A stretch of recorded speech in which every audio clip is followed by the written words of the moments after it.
Estado, señoras y señores, buenos días y bienvenidos a esta nueva sesión del Foro Nueva Economía. Tenemos hoy con nosotros a don Lorenzo Amor, presidente de la Federación de Asociaciones de Trabajadores Autónomos, que va a ser presentado por la ministra de Trabajo, doña Fátima Báñez. Señora Báñez, la tribuna es suya. ¿Un café para tomar? No, gracias.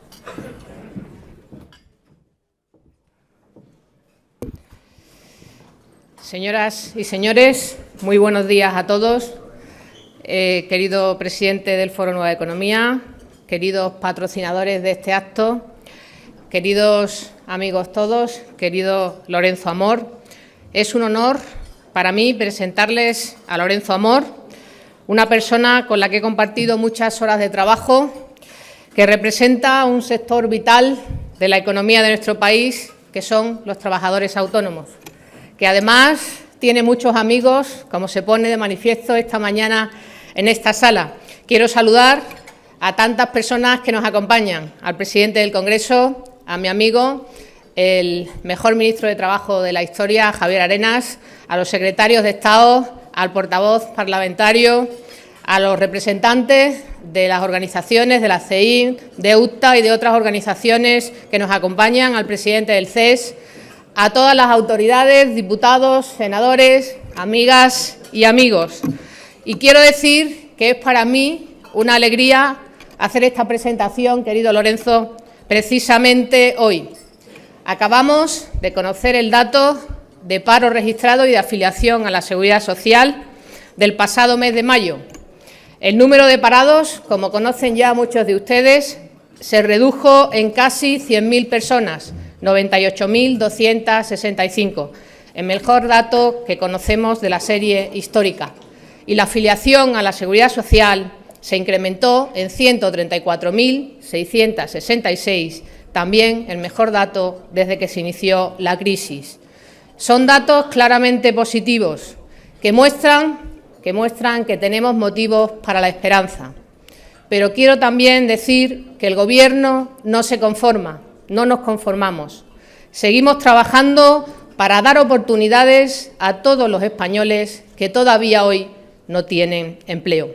Ese es el gran objetivo del Gobierno, el empleo, y es el gran objetivo de todo el país. Señoras y señores, pese a que la economía se encuentra en recesión, a que seguimos con el proceso de consolidación de las cuentas públicas, a las persistentes restricciones que todavía hay de crédito, el pasado mes de mayo se ha cerrado con datos muy buenos, muy positivos, que nos demuestra que entre todos podemos salir de la crisis. Con esfuerzo, con compromiso, con dedicación, estamos sentando las bases de la salida de la recesión. Una salida a la que sin duda están contribuyendo de forma protagonista los trabajadores autónomos. De hecho, en el mes de mayo, la afiliación al régimen especial de trabajadores autónomos se incrementó en más de 12.500 personas, más del doble del incremento del año pasado y el mejor aumento desde el año 2007. Querido Lorenzo, estos datos son el resultado de un esfuerzo colectivo, del trabajo intenso de miles de autónomos en toda España. Señoras y señores, yo conozco a Lorenzo desde hace muchos años. Lo conocía trabajando en mis responsabilidades en el grupo parlamentario, allí cuando hacíamos equipo con Alfonso Alonso, que hoy nos acompaña, y también en mi etapa de trabajo intenso en Andalucía con Javier Arenas y con Antonio Sanz. Lorenzo lleva 25 años comprometido con los autónomos y con los emprendedores, con ese motor económico que significa una quinta parte de nuestra afiliación. Es presidente desde 2004 de la Federación Nacional de Organizaciones de Autónomos, sin duda una de las organizaciones de autónomos más conocidas y dinámicas de nuestro país, y desde la que se han desplegado todo tipo de iniciativas para defender los intereses de quienes han decidido trabajar por su cuenta para hacer realidad sus ideas.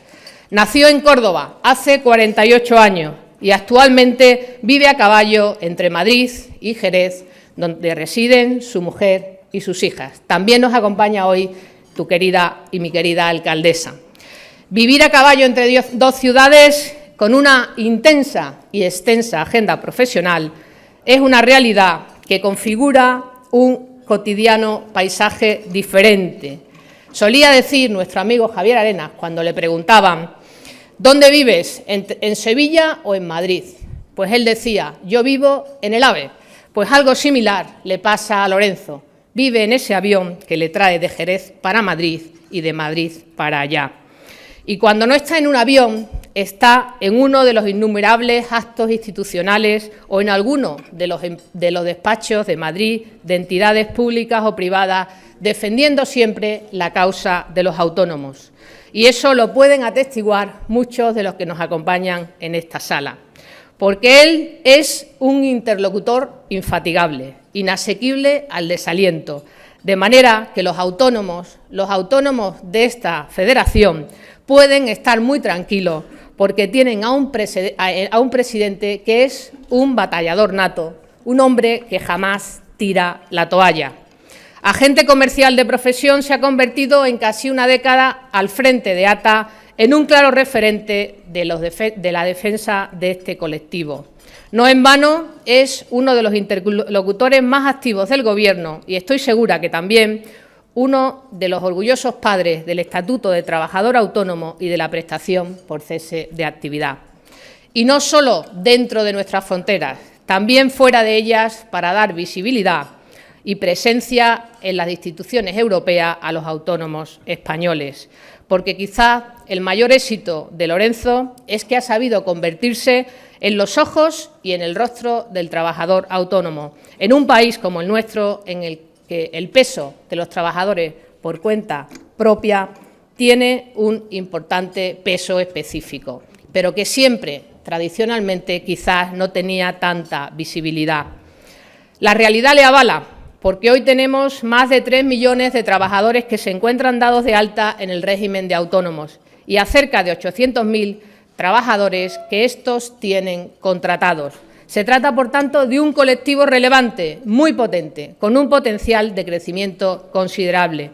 Y lo están demostrando en los momentos más difíciles, como es en esta larga crisis. Lo demuestra el hecho de que este año pasado el número de autónomos con trabajadores contratados haya crecido por primera vez desde el año 2007 en un total de 40.932 personas. Pero es que, además, España necesita hoy más que nunca, inspirarse en los valores que asesoran los autónomos, la ilusión, el empuje, la fortaleza y la confianza ante las dificultades, porque las dificultades, como bien dicen los autónomos, están para vencerlas. Señoras y señores, este Gobierno siempre va a estar del lado de quienes creen riqueza y quienes creen empleo en nuestro país. Porque, como decía Lorenzo en una entrevista muy reciente, no hay receta para salir de la crisis que no pueda tener como ingrediente el empuje necesario de un sector que asienta los pilares de la economía real. Porque a menudo se mira a los gobiernos como protagonistas y principales responsables de la creación de empleo, y no es verdad. En la práctica son las empresas, y en concreto los trabajadores, los empleadores, quienes tienen la llave para lograr llevar a cabo ese reto colectivo. Lo que se nos pide en realidad a las administraciones, a los gobiernos, es que allanemos el camino, que eliminemos barreras, que no alimentemos los obstáculos. Si ustedes quieren también, que no estorbemos. Los autónomos, por tanto, tienen que ser los protagonistas. Y los gobiernos, el Gobierno de España ha dado pasos muy importantes. En primer lugar, modificando el marco de relaciones laborales, pensando en la estructura productiva que tiene nuestro país, proporcionando flexibilidad interna a las empresas para que tengan nuevos instrumentos a la hora de hacer ajustes cuando vengan momentos difíciles, pero también dándole posibilidades, instrumentos de contratación muy potentes adaptados a sus necesidades. Y yo quiero poner en valor en este acto que es la primera vez que un Gobierno pone en marcha un tipo de contrato, el contrato indefinido de apoyo a emprendedores, pensando en la mayoría del tejido productivo que tiene nuestro país, que es en más de un 95% de pequeña y mediana empresa. de autónomos. Ahí está ese contrato que ya, a lo largo de esta pequeña andadura, se han firmado más de 110.000 contratos, el 40% de ellos con jóvenes. Pensando también en los emprendedores y en los autónomos, se puso en marcha la estrategia de emprendimiento y empleo joven, que ha servido también como un instrumento al servicio de los nuevos emprendedores y darle también la posibilidad de visibilizar la importancia que tienen como palancas de crecimiento y de creación de empleo. De hecho, desde que se puso en marcha la estrategia, hace poco más de 3 meses, han sido más de 31.000 los nuevos jóvenes menores de 30 años que se han dado de alta en este periodo como trabajadores autónomos. Y si analizamos la inmensa mayoría de las reformas de este Gobierno, los autónomos y los emprendedores han sido claramente protagonistas. El plan de pago a proveedores, la ley de emprendedores recientemente aprobadas, y entre las reformas pendientes, como la reforma de las administraciones públicas, también pensamos en los autónomos, en eliminar barreras y facilitar el camino del emprendimiento. Por tanto, señoras y señores, no quiero terminar mi intervención sin reiterar el compromiso del Gobierno de España con los autónomos. Compromiso, idea que compartimos Lorenzo y yo, el convencimiento que los autónomos serán la pieza clave para la salida de la crisis, para volver cuanto antes a ese crecimiento económico creador de empleo que los españoles queremos tener. Lorenzo, estamos en el camino de la salida de la crisis. En vuestras manos, en las manos de los autónomos, llegará el crecimiento y la creación de empleo que esperamos todos los españoles. La palabra es tuya. Muchas gracias.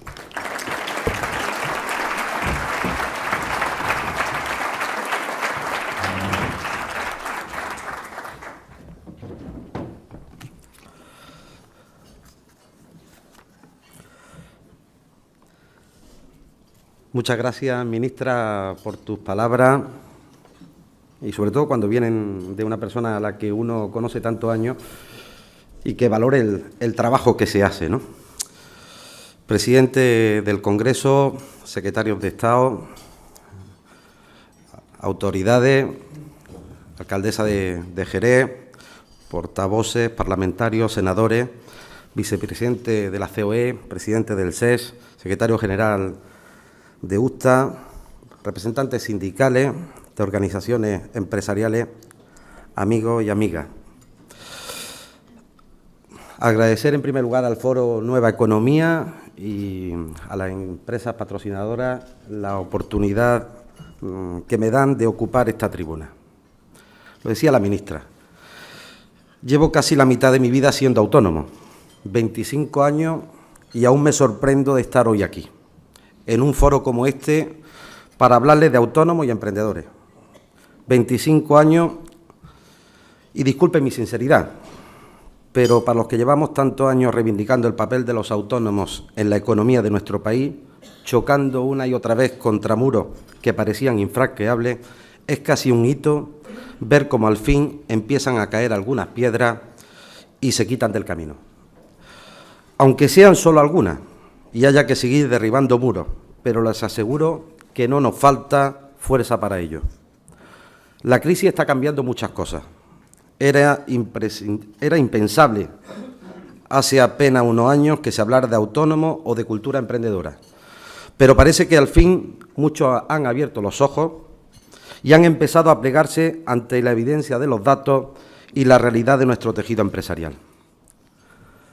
De las 3.200.000 actividades económicas que hay en España, el 80% son trabajadores por cuenta propia y el 65% son autónomos personas físicas, con o sin empleados a su cargo. La persona física es la forma predominante en el tejido empresarial español y la que emplea aproximadamente al 40% de los asalariados, más allá de que ellos mismos se autoempleen. 8 de cada 10 empresarios autónomos de este país tiene entre 0 y 2 trabajadores y solo 3.794 empresas tienen más de 250 trabajadores. Apenas 774 de estas superan los 1.000. Eso quiere decir que si solo cada autónomo contratase a un solo trabajador, reduciríamos el número de desempleados a la mitad, algo que en caso de las grandes empresas requeriría que cada una de ellas contratase a 790 trabajadores. Y otro dato, ya que hablamos tanto de emprendedores, el 70% de las altas se constituyen como autónomos personas físicas. Esa es la realidad. España era, es y será un país de autónomos. Ellos son la llave de la recuperación económica y del empleo. Y dado su peso en el tejido empresarial, la ecuación es sencilla. Si a los autónomos le va mal, a España le va mal. Pero si a los autónomos le va bien, a España seguramente le irá mejor. Pero aunque ahora emprendedores y autónomos están en boca de todos, no basta con el reconocimiento del hecho. Hay que actuar. Ya hemos perdido demasiado tiempo. Y déjenme hacer un paréntesis para algunas observaciones sobre el tiempo perdido. ¿Qué hubiera pasado si en nuestro país hubiéramos priorizado la calidad de la enseñanza sobre aspectos políticos e ideológicos y no hubiéramos centrado realmente en preparar a los que entonces eran jóvenes para el futuro que hoy es nuestro presente? ¿Qué hubiera pasado si desde pequeños se hubieran formado en economía y cultura emprendedora, en no solo ser empleados o funcionarios, sino también en ser empleadores y no se hubiera demonizado la figura del empresario? Yo tengo mi teoría. Seguramente todos hubiéramos aprendido que nuestros derechos no están por encima de nuestros deberes, que lo fácil no existe y que nadie da duro a peseta.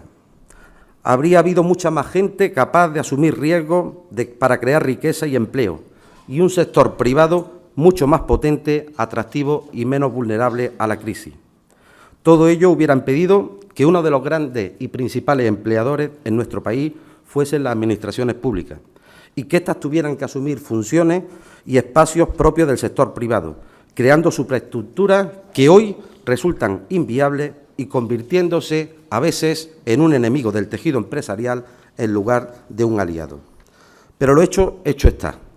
Y este es el momento del cambio. No podemos detenernos en lo que hemos hecho mal, ni culpar a la crisis o a otros de todos nuestros males. No podemos mantenernos en la queja constante. De nada nos sirve. Esta crisis no es solo una crisis financiera, económica o de empleo. Esta crisis también es una crisis de confianza, marcada por la desilusión y la incertidumbre. Y eso es lo que hay que empezar a cambiar. En una economía como la nuestra, donde 2/3 partes depende del consumo interno, el fatalismo resta muchos puntos al PIB. Cojamos el toro por los cuernos. Sabemos hacerlo. El cambio puede ir a favor nuestro si aprovechamos la oportunidad, y no sería la primera vez que España sorprenda al mundo. Somos capaces de construir España, pero hagámoslo. Hay que seguir con las reformas y los cambios estructurales. Hay que construir empezando por la base de la economía y no por el tejado. Hay que quitar piedras y muros para hacer sólidos los cimientos y fácil el camino. Y hagámoslo contando con todos, no solo con los que antes vivían en el ático y miraban desde arriba a la economía real. Todos debemos asumir por igual los sacrificios y el esfuerzo que eso conlleva, y así todos compartiremos los éxitos. Olvidemos los protagonismos y los intereses particulares. Es momento de trabajar en equipo, con sentido común y para el bien común. Cualquier reforma debe conseguir el máximo consenso posible, incluso con la participación de los representantes de los autónomos. ¿O alguien piensa que se puede reformar un edificio contando exclusivamente con los vecinos de la zona alta? Los autónomos y emprendedores han demostrado que, pese a la situación, si se les quitan piedras del camino, saben hacerlo y son capaces de generar riqueza y empleo. Y les doy algunos datos. En 2012, año de la reforma laboral, de la licencia exprés y del plan de pago a proveedores, los autónomos empleadores, personas físicas, crecieron y fueron el único segmento del tejido empresarial capaz de generar empleo neto. 74.000 empleos netos en el año 2012. Pero es más, el número de autónomos que al menos tiene un trabajador creció en más de 40.000. Desde el mes de marzo, casi 200.000 nuevas altas de autónomos, de las cuales el 20% corresponden a jóvenes. Prueba de que la estrategia de emprendimiento joven con la tarifa plana o la compatibilización de la prestación por desempleo con el inicio de una actividad por cuenta propia son efectivas. Y lo serían aún más si no solamente fuera para los jóvenes menores de 30 años. Los datos de hoy, de paro, afiliación, no son solo buenos, son una puerta a la esperanza. El titular es un titular que nos gustaría que estuviera todos los meses y a primero de mes. Cada día del mes de mayo, 3.300 parados menos, 4.700 afiliados más y 400 autónomos más. En los últimos 6 años no ha habido un mes de afiliación de autónomos como el que hemos tenido en el mes de mayo, con un crecimiento superior a 12.500 autónomos. Nos tenemos que ir a junio del 2007 para ver un crecimiento igual. Son unos datos importantes, pero no debemos escatimar esfuerzos. Y, por tanto, las medidas a tomar no solo deben de ir a fomentar el emprendimiento, sino a permitir que los que ya están constituidos se mantengan en el tiempo. Esa es la mejor política para que otros se animen a emprender. ¿Pero cómo? Combatiendo solo aquello que pone en peligro su supervivencia y obstaculiza el desarrollo. La falta de crédito, la morosidad, las trabas administrativas, la presión fiscal, cotizaciones que muchas veces hacen inviable la propia actividad, la competencia desleal de la economía sumergida. Pero hoy me voy a centrar en 2 cosas que me parecen absolutamente prioritarias, porque se necesitan muchos consejos de ministros y más de un mes copando el BOE para solucionar todos los problemas de los autónomos. La primera es la falta de crédito, de acceso a la financiación. Gran asignatura pendiente y claramente creo a mejorar en el anteproyecto de ley de emprendedores. Un autónomo sin crédito es como un coche sin gasolina, se para. Es como una bicicleta sin pedales, no anda. La demanda de crédito no hace nada más que disminuir en los autónomos, pero no es porque no lo necesiten, es por 2 simples cuestiones. Una, a más de la mitad de los autónomos se le deniega el crédito y están hartos, cansados de peregrinar para obtener el no por respuesta. 2, los autónomos no quieren endeudarse. Un autónomo tiene una necesidad media que a veces no supera los 18.000 euros y es para circulante, para pagar nóminas, cotizaciones, seguros sociales, para pagar impuestos. Ningún autónomo después de estos 5 años de calvario quiere endeudarse por cantidades mayores, que es lo que ofertan en muchas ocasiones las propias entidades financieras. Y todos sabemos que las entidades financieras, y que para las entidades financieras los costes de estudio, tramitación, seguimiento, son a veces los mismos para un crédito de 18.000 euros que para un crédito de 100.000, pero la rentabilidad es bien distinta. Las soluciones que proponemos pasan por establecer un sistema de microfinanciación destinado a autónomos y emprendedores, a través de las líneas ICO habilitadas, con un sistema de garantía adaptado que no presuponga que el autónomo es insolvente por definición o naturaleza y pondere más la viabilidad del negocio más que su solvencia. Con mayor intervención de la sociedad de garantía recíproca e incluso estudiando la posibilidad de utilizar la estructura de la banca nacionalizada para poder acercar a familias, autónomos y empresas esos créditos y esas líneas ICO. También establecer alternativas al crédito bancario, como los Business Angels. Business Angels que solo se deducen fiscalmente si invierten y participan en sociedades. Habría que pensar quizá en la figura de los inversores privados de proximidad, que también puedan hacerlo y puedan tener esas deducciones o estímulos fiscales si prestan a las personas físicas.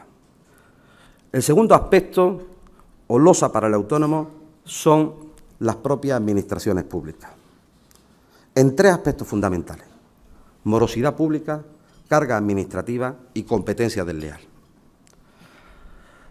Hace poco la Comisión Europea me designó embajador para la vigilancia de la morosidad en España. Lo pensé entonces y lo digo ahora.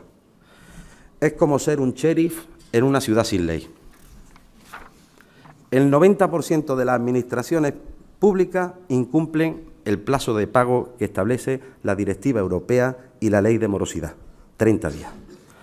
Actualmente un autónomo tarda en cobrar de las administraciones públicas de media 151 días, es decir, más de 5 meses.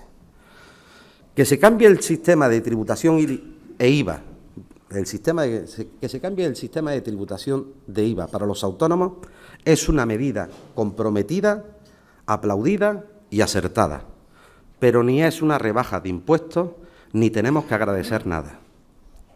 Si realmente las administraciones públicas pagaran a 30 días, esta medida no tendría por qué llevarse a cabo. Un autónomo o empresario, cuando se retrasa 24 horas en pagar Hacienda, le cae un 5% de recargo. Un autónomo, cuando tarda 24 horas o se retrasa 24 horas en pagar sus cotizaciones, le cae un 20% de recargo. E incluso le embargan si al final no paga. Sin embargo, si las administraciones se saltan la ley y pagan a 5 meses en lugar de a 30 días, ni se les sanciona por ello y nadie les embarga. No existe igualdad de trato ante la ley. Pero hemos hablado muchas veces de las cargas administrativas.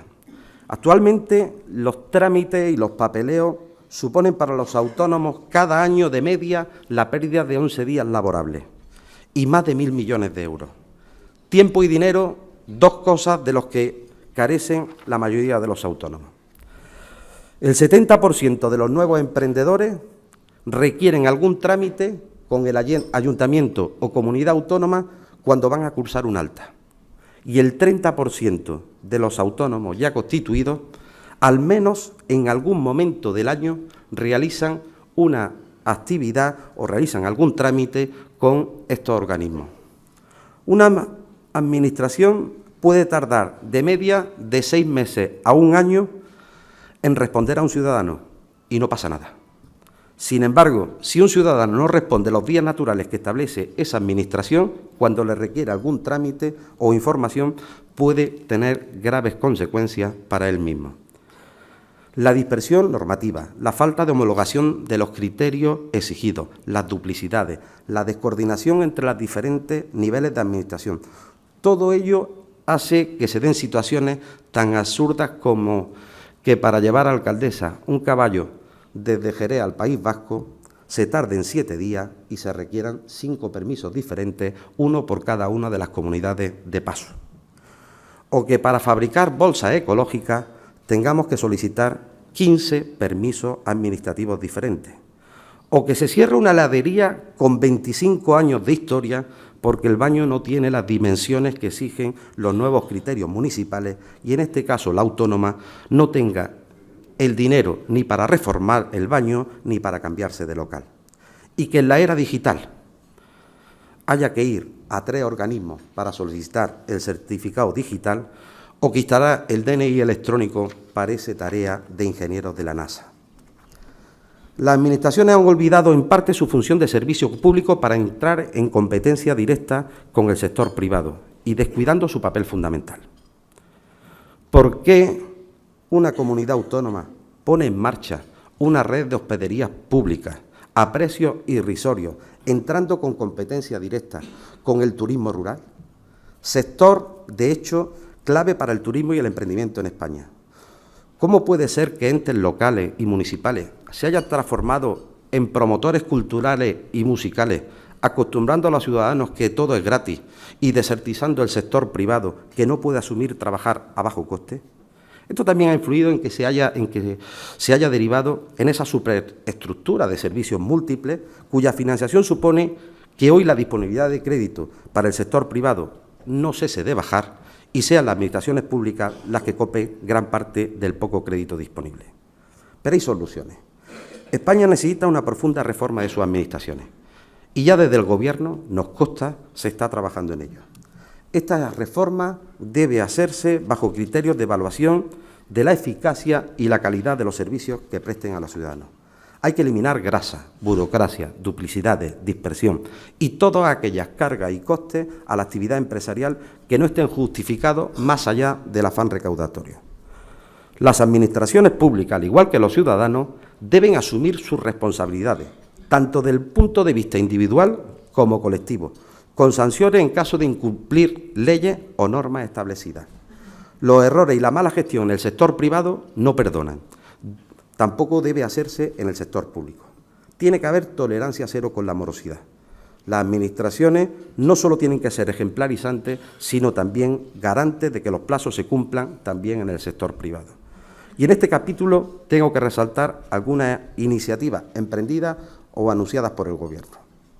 Ese anuncio del nuevo plan de pago a proveedores, que se pondrá en octubre, y espero que sea así, como última oportunidad para que las administraciones públicas pongan realmente su contador a cero. El mayor control que se ejercerá sobre los contratistas para garantizar que toda la cadena de subcontratación pueda cobrar cuando estos contratistas tengan un contrato público. Una de las medidas que figuran en la ley, en el anteproyecto de ley de emprendedores y que desde luego nosotros la recibimos con un gran aplauso.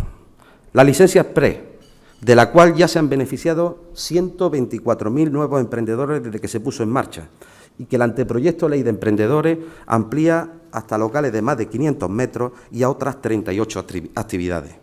Y el programa Emprende 3, que sin duda es también un gran trabajo que se está haciendo en las comisiones de trabajo y en el Consejo Asesor de la Reforma de las Administraciones Públicas. Con este programa se podrá poner en marcha un negocio en un solo día, en una sola administración y aportando solo una vez la documentación. También la creación de puntos de atención al emprendedor para facilitar, asesorar y tramitar en las altas y bajas las nuevas actividades es un gran avance. Y ya que hago referencia al anteproyecto de ley de emprendedores, quiero decir que el anteproyecto es un gran avance, con buenas medidas, como la que hemos dicho del cambio de sistema de tributación del IVA, como que haya un mayor control a que las contratas hagan efectivo sus pagos a la cadena de subcontratación, como que se elimine trabas, como que se reduzcan trámites, como que se establezca estímulos fiscales tanto para las pequeñas empresas como para los autónomos por reinversión de beneficios.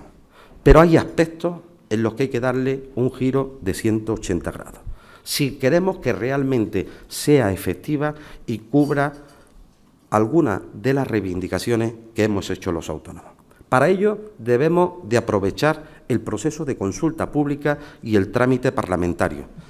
Si no, nos podemos encontrar con que esta ley los autónomos la recordemos como la ley que nos hizo cambiar el sistema de IVA y que nos permitió pagar el IVA cuando realmente cobráramos la factura. Emprender no tiene edad. Se debe poder emprender muchas veces y que el fracaso no sea un delito. Emprender no es solo crear una sociedad. El 70% de los nuevos emprendedores son personas físicas. No tiene mucho sentido que, siendo así, la ley dedique un 70% de su articulado solo a sociedades. Quizá, y estoy seguro de ello, necesitamos otra ley para nosotros, para los autónomos. Estamos a la entera disposición del Gobierno, de los grupos parlamentarios, para mejorar este anteproyecto y que tenga una efectividad importante entre los emprendedores. Y aunque por sí sola esta ley no vaya a ser que vayamos a vender más, que tengamos más actividad, pero al menos signifique realmente menos cargas, menos costes y menos riesgos para la base de nuestra economía, los autónomos. Esperamos que en un asunto tan vital como en otro se tiene que alcanzar un gran consenso, el mayor consenso posible, porque estoy convencido que con los datos de hoy, que además los próximos meses y sobre todo en lo que se refiere a afiliación a autónomos van a ir por este camino, estoy convencido que a más autónomos, más empleo y mejor futuro para todos. Muchas gracias, ministra, y muchas gracias a Fórum y a todos ustedes.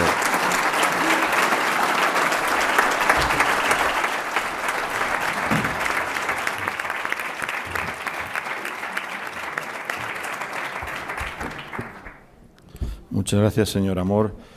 Y vamos a comenzar el coloquio. Sara Olivo, de Hispanidad, pregunta: ¿qué opina de la figura del autónomo falso? La desaparición del despido exprés, diseñado por el anterior Gobierno socialista y abolido por este Gobierno, ¿ha sido beneficiosa o perjudicial para los autónomos y las pymes? ¿Qué opina de la litigiosidad en los juzgados de lo social derivada de la reforma laboral? Bueno, son 3 preguntas en una, ¿no? O sea, yo el falso autónomo es que no lo reconozco. Yo reconozco lo que es un autónomo económicamente dependiente. El falso autónomo será una forma encubierta de trabajo asalariado, y el que se sienta como un falso autónomo sabe que lo tiene muy fácil: acudir a los servicios de inspección y denunciar pues que en estos momentos alguna empresa o alguien está intentando pues encubrir una forma de trabajo asalariado encubierto en una forma de trabajo por cuenta propia. Yo no voy a negar que en estos momentos hay mucha externalización de servicios, hay mucha subcontratación, cada día más grandes empresas pues van subcontratando con pymes, con pequeñas empresas, incluso con autónomos, pero eso no quiere decir que en este país haya, como hay ese dicho popular, de falsos autónomos. Yo he sido toda mi vida, o por lo menos los inicios, un autónomo económicamente dependiente. Era un agente comercial que gran parte de mis ingresos dependían de una sola empresa, pero tenía mi autonomía, me organizaba, conciliaba la vida laboral y familiar como yo quería, ponía mis herramientas de trabajo. Eso no es ser, como algunos dicen, falso autónomo. Y también en esto tenemos que tener cuidado, porque a falta de ver los datos de hoy, sectorialmente, que no lo hemos analizado, pero en el mes de abril, 8 de cada 10 nuevos autónomos fueron en el sector de la hostelería y el comercio. Ahí no hay falso autónomo o autónomo económicamente dependiente.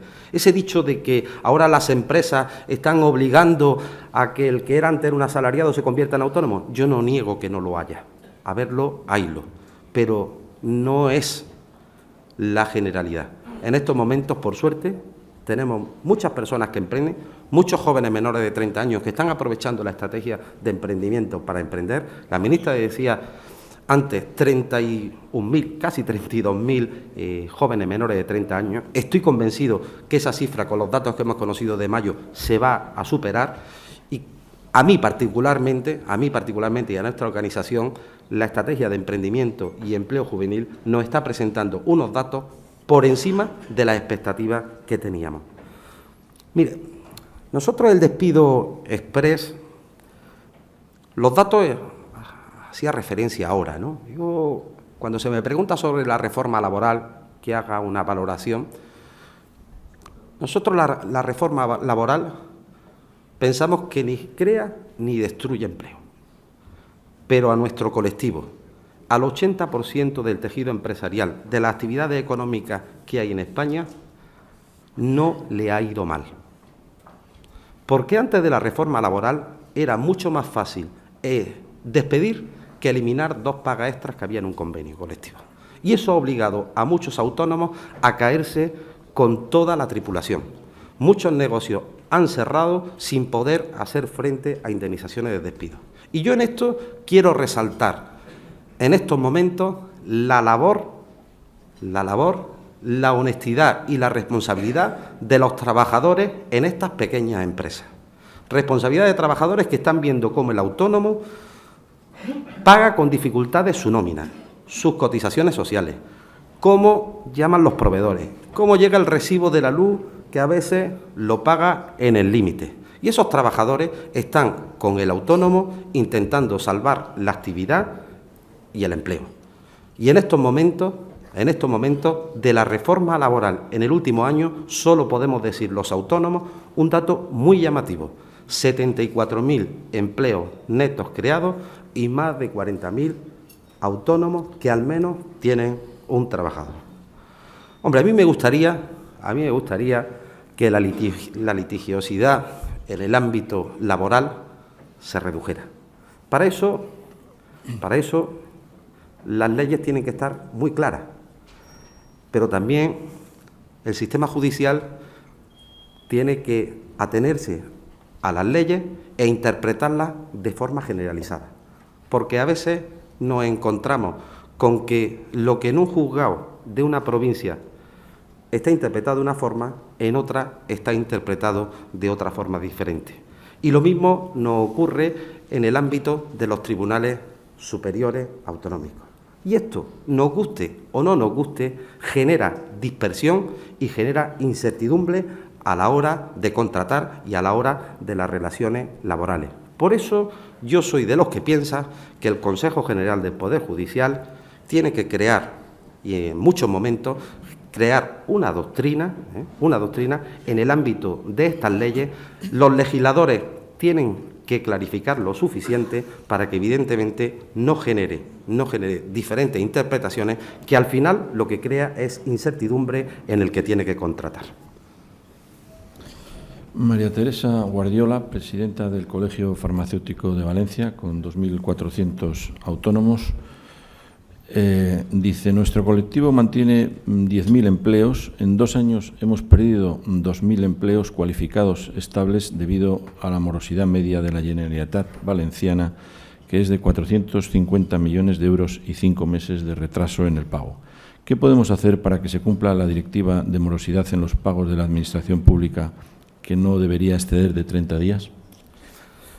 Bueno, el sector de las farmacias, concretamente en algunas comunidades autónomas, pues un sector que está sufriendo duramente la morosidad. Además, es muy llamativo que el sector de las farmacias está destruyendo en algunos sitios empleo, no por la caída de ventas, sino por los impagos. Claro, y esto es muy complicado desde el punto de vista de que el medicamento que vende una farmacia, su precio está tasado y no lo tasa el farmacéutico. Esto es muy complicado desde el punto de vista de que el beneficio o el rendimiento de un producto de un farmacéutico a veces es de un 8%. Yo lo he dicho ante los farmacéuticos en la última reunión del Consejo General de Colegios de Farmacéuticos. Llevo muchos años siendo empresario, pero no entiendo cómo se puede mantener una farmacia en pie teniendo un beneficio del 8% sobre la venta de un producto y cobrando a 5 meses. Yo sería incapaz de mantener la actividad. Por tanto, solución. El ministro de Hacienda ya anunció, y creo que es prioritario que en estos momentos el Gobierno ponga en marcha un nuevo plan de pago a proveedores. Hay que salir nuevamente a rescatar al tejido empresarial. Y el anterior plan de pago a proveedores fue un rescate. Y como está la alcaldesa de Jerez, lo diré. Una de las cosas más llamativas del anterior plan de pago a proveedores es que en el año 2012 se pagara una corona de Rey Mago de la cabalgata de Reyes del año 1996, una factura del siglo pasado y en pesetas. Bien, pues eso, a día de hoy, todavía quedan facturas del anterior plan de pago a proveedores que no se han satisfecho. Y se han generado deudas del año 2012 y del año 2013. Y si queremos salvar empleo, si queremos que España genere y empiece la recuperación económica, lo primero que tenemos que hacer es que las administraciones cumplan con el tejido empresarial y pagar. Y a partir de ahora, el ministro también nos anunció que tiene la idea de que si uno no cobra 30 días, se puede ir a una delegación de Hacienda a solicitar el pago y que evidentemente aquella administración que no pague, pues será Hacienda quien la retraerá de los ingresos del Estado. Yo evidentemente tengo mi receta.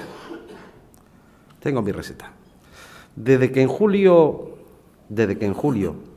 se penalizó, ministra, a los que se retrasaran 24 horas en pagar las cotizaciones, Todas las administraciones pagan la seguridad social al día. Todas, o casi todas. Por algo será. En el momento que la administración que no pague a 30 días se le penalice con un 20%, los proveedores cobramos. Y eso es lo que hay que hacer, penalizar. Lo mismo que se penaliza a la ciudadanía. Penalizar a aquella administración que no cumpla. Porque yo creo que la morosidad no es un tema baladí. La morosidad es un tema de gestión. Porque en este país hay administraciones con problemas, pero que pagan a 30 días. Y si unos pueden, el resto tiene que poder.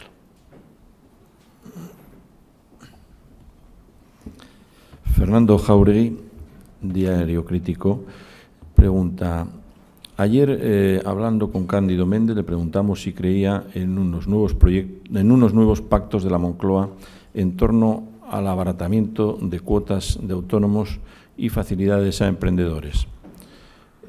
No obtuvimos una respuesta concluyente. ¿Cree que serían posibles esos nuevos pactos de la Moncloa con estos sindicatos? Bueno, yo lo que me gustaría es que el primer acuerdo, el gran consenso, fuera en el ámbito político, porque yo creo que quien primero se tiene que poner de acuerdo es el arco parlamentario y el arco político.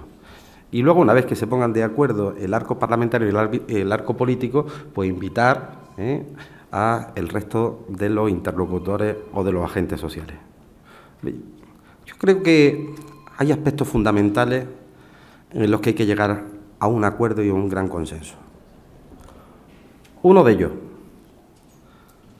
la financiación, el crédito para el tejido empresarial. Y creo que en esto el diagnóstico que hacen todos los partidos políticos es el mismo. Y es que no hay financiación para las pymes, para los autónomos y para las familias.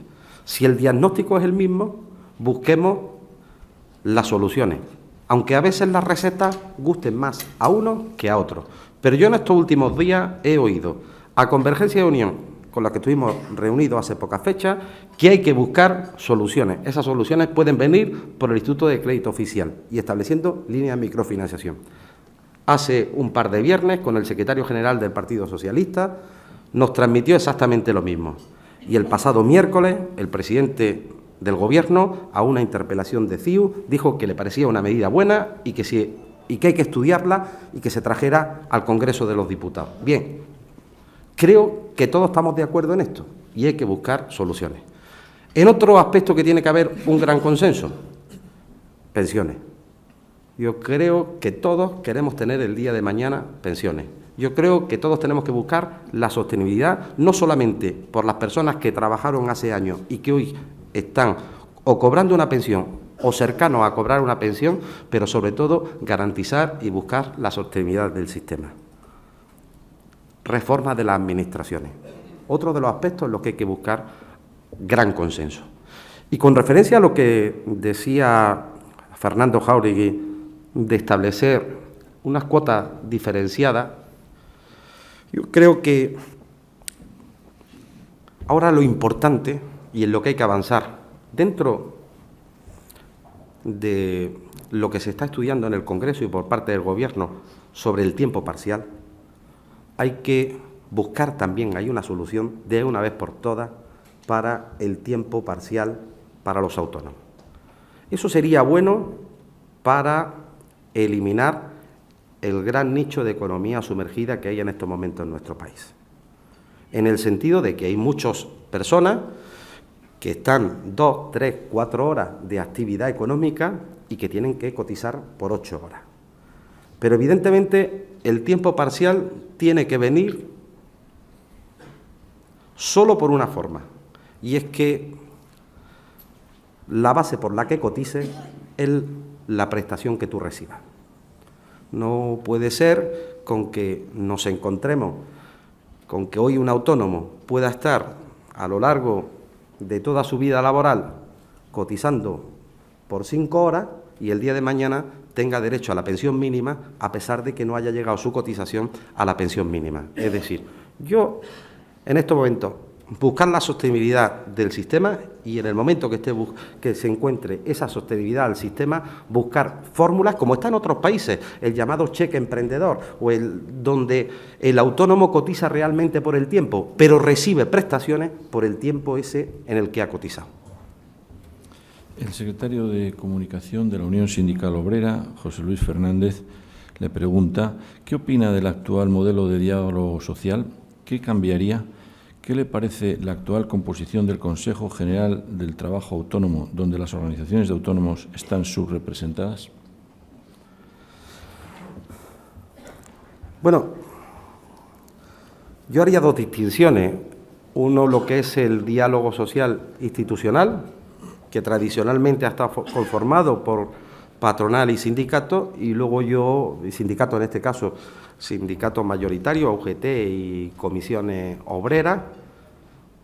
Y luego hay otro ámbito del diálogo social donde participan organizaciones de autónomos, economía social.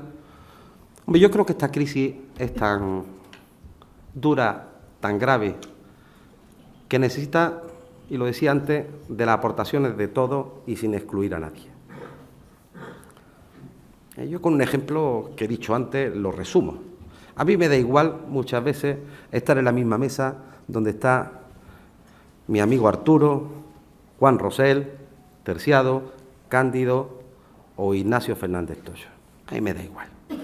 A mí lo que me importa en estos momentos, a mí, creo que a la Unión Sindical Obrera también, es que se nos tenga en cuenta por el colectivo al que representamos. Y con ese ejemplo que decía antes, cuando uno quiere reformar una vivienda, un bloque, como hay que pagar, hay que coger el consenso de todos los vecinos.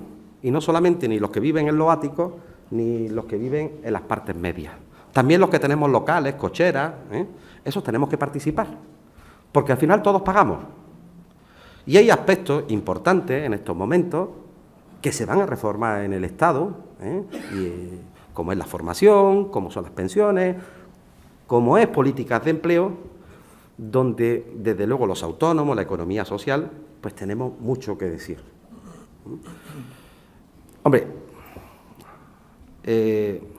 yo creo que debe haber un diálogo institucional, pero tiene que haber un diálogo social y sobre todo en estos momentos muy amplio y muy abierto, para que todos rememos y todos seamos partícipes de los esfuerzos, pero también de las soluciones y de los éxitos. Y en cuanto a lo del Consejo del Trabajo Autónomo, bueno, pues en estos momentos el Consejo está a esperas de constituirse. Yo espero poder constituirlo o que se constituya en pocas fechas, pero para eso tendremos que buscar algún tipo de acuerdo que espero que se llegue. En esta misma línea, dos preguntas. Una de don Antonio Olaya García, de la Confederación Empresarial Española de la Economía Social, que le pregunta, ¿cree usted que es necesario incluir de forma más activa a otros agentes sociales en las diferentes mesas de empleo promovidas por el Gobierno? Y otra pregunta de don Rafael Agudo, que le pregunta, ¿cree usted que las organizaciones de autónomos deberían estar sentadas en Forcem Patronato?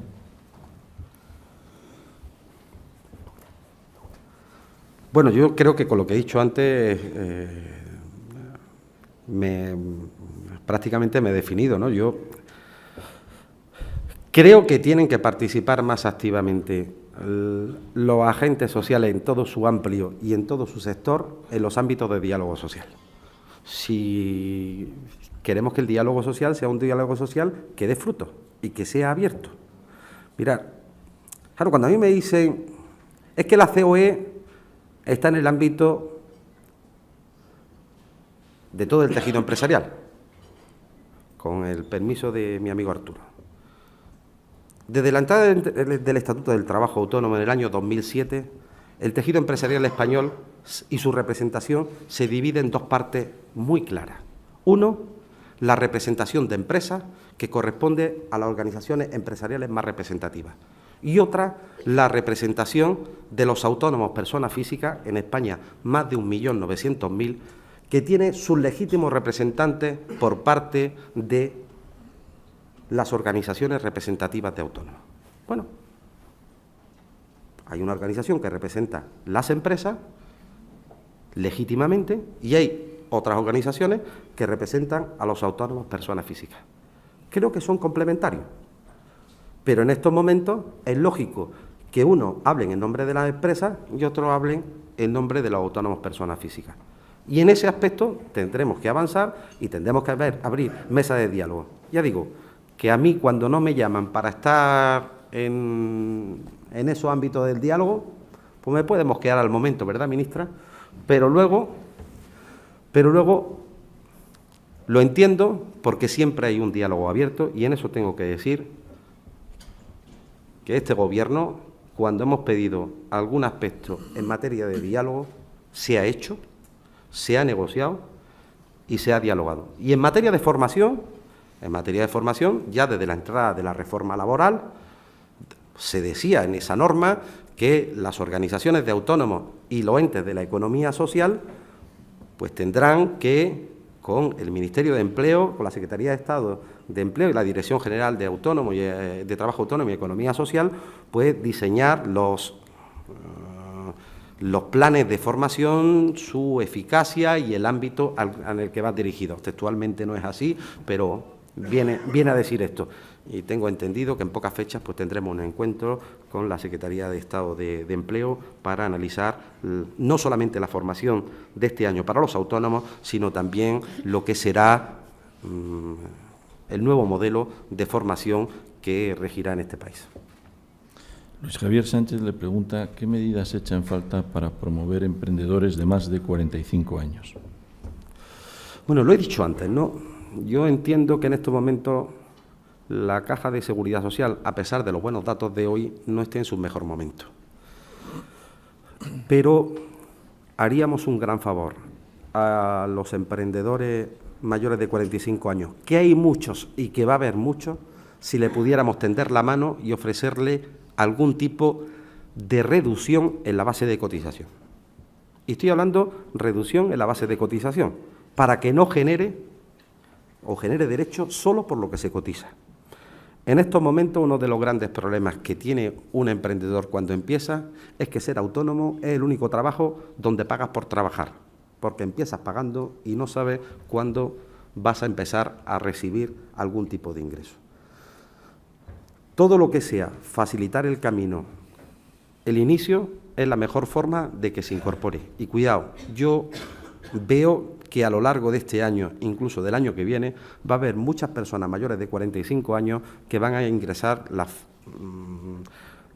filas del régimen de autónomos, entre otras cosas porque van a ser personas que van a tener dificultades para acceder nuevamente al mercado laboral y lo encontraremos con que muchos decidan autoemplearse y establecerse por cuenta propia. Pero, entre otras, las medidas que son efectivas en la estrategia de emprendimiento tienen y tenemos que buscar que sean efectivas también para los emprendedores que se puedan dar de alta mayores de 45 años, por primera vez.